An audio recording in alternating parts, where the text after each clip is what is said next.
Oscar's Oasis is one of those early 2010s CG animated shows that people seem to barely remember. Throughout its 78-episode single season, that is basically a modernized Roadrunner show, there was complex story building that no one noticed. And now today, I'm going to overanalyze it and talk about the show about a desert gecko that struggles to survive. But first, a little campaign update for my constituents. Turns out, the Mung party has 0 ballot access, and ballots have already been printed in quite a few of the states. So, looks like I'll be a write-in. Not the best situation, but what's worse is I don't even know who my opponent is. He'll probably get revealed next video, who knows.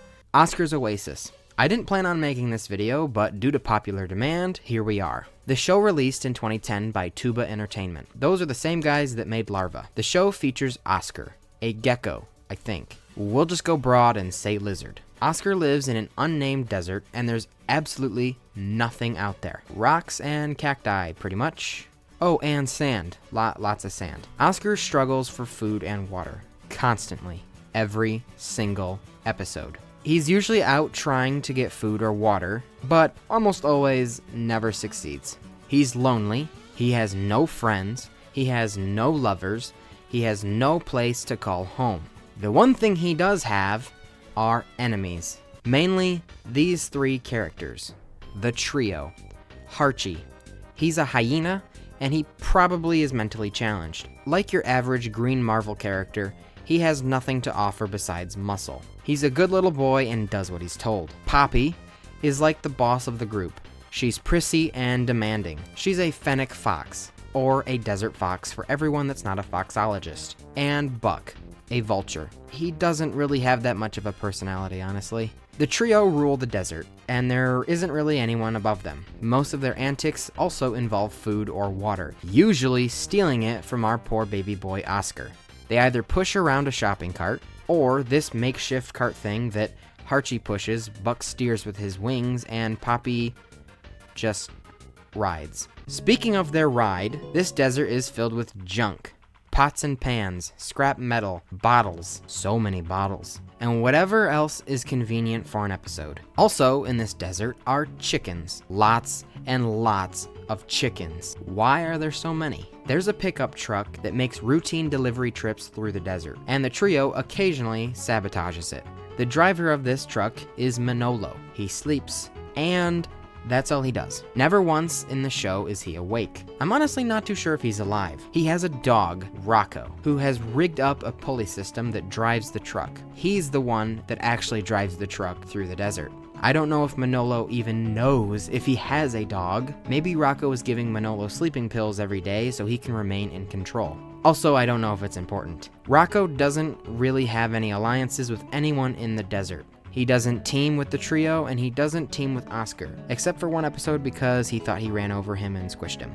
Another character, or characters, are the crocodiles. These guys are the tertiary consumers. No one messes with them. They're usually at the bottom of ravines, awaiting something or someone to fall in their mouths. They're at the top of the food chain. Below them are the trio, Harchie, Poppy, and Buck. Below them is Oscar, even though they don't try to eat him. Below Oscar are the bugs, flies, and dung beetles. Yeah, Tuba Entertainment has a certain affinity for dung beetles. Besides the constant struggle for food, which is 85% of the show, they do throw in some other plot stories. There is a female lizard that Oscar goons to, but she never wants him.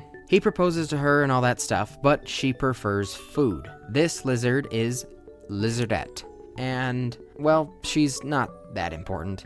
Oscar also has a kid, not really. Junior is his adoptive lizard son. His egg fell off the back of the truck, and Oscar took him as his own. We never see him again after this single episode.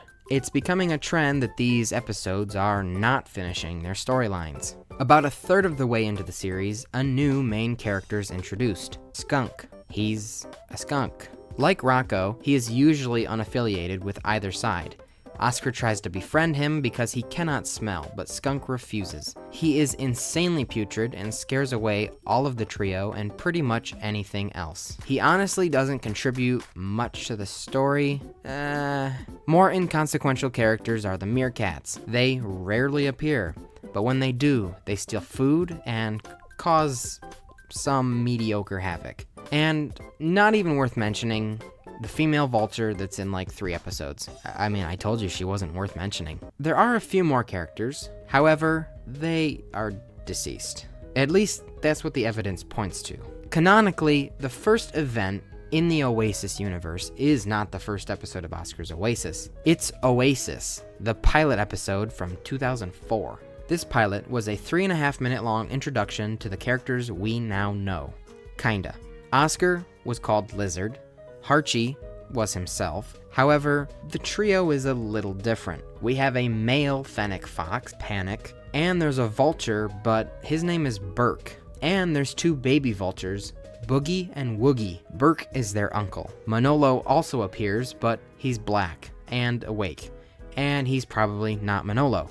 The pilot plays out like any other episode. At the end, they all fall off a cliff, and this was it for 4 years until the release of Oasis. Glad they changed that name. In 2008, 7 2-minute episodes were released. It featured the Lizard, who still wasn't named, Harchie, Panic, and Burke. Boogie and Woogie were gone. It appears they weren't old enough to fly, and when they plummeted in the pilot, they really did plummet. In one of these 7 episodes, another antagonist is introduced, the Snake. He's out of the show as fast as he was on, so he wasn't that important. After Oasis, 2 years later, we got Oscar's Oasis. Oscar was now named, and Harchie had a new set of friends. Poppy replaced Panic, and Buck replaced Burke. What happened to Panic and Burke? You might just say they were slight character tweaks.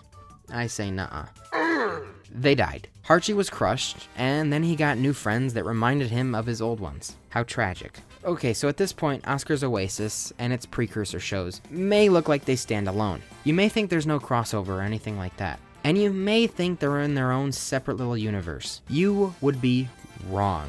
Backtracking to Oasis, there is a mosquito featured, and Oscar tries to eat it. This mosquito, does it look familiar? Probably not. Well, how about now?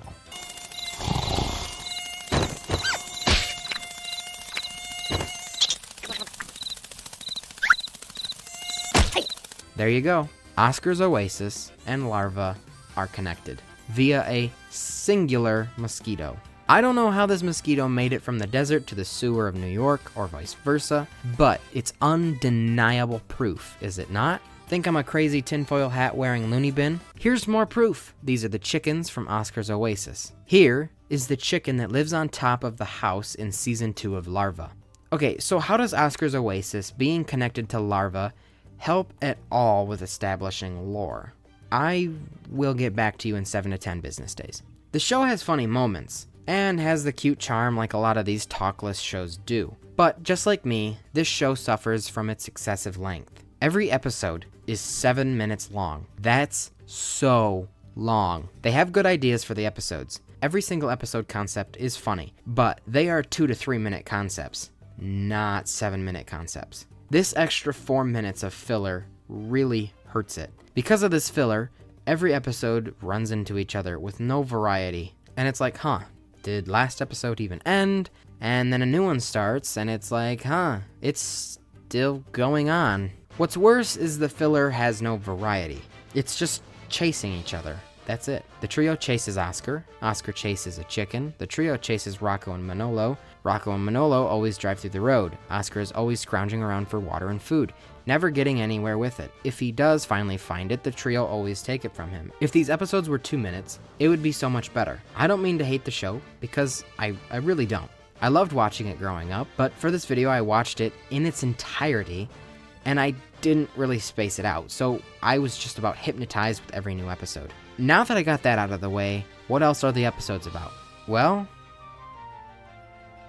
nothing much. Besides the incessant chase scenes and all the other stuff I mentioned, that's about it. Which brings us to the finale. After 78 episodes, what's our big grand conclusion to this adventurous season-long journey? The finale is called Picture Perfect, and one might think it's an emotional goodbye with all of our characters. No, not really. Oscar ends the episode happy, but lonely. And that's where it ends. Technically, I don't think this show is canceled, so maybe they are just on a 13-year hiatus. I doubt it. But Oscar's Oasis could see a return. But again, I doubt it. Also, there were toys for an Indonesian KFC kids meal. Not sure how this helps the story, but they do exist. Thank you all for watching this video. Make sure to check out my other content. If you like this one, I did a video on the larva lore, which you should check out. Remember, I am running for president this year. So, vote Mung 2024, and you can do that by subscribing. And you don't even have to wait till November to do it.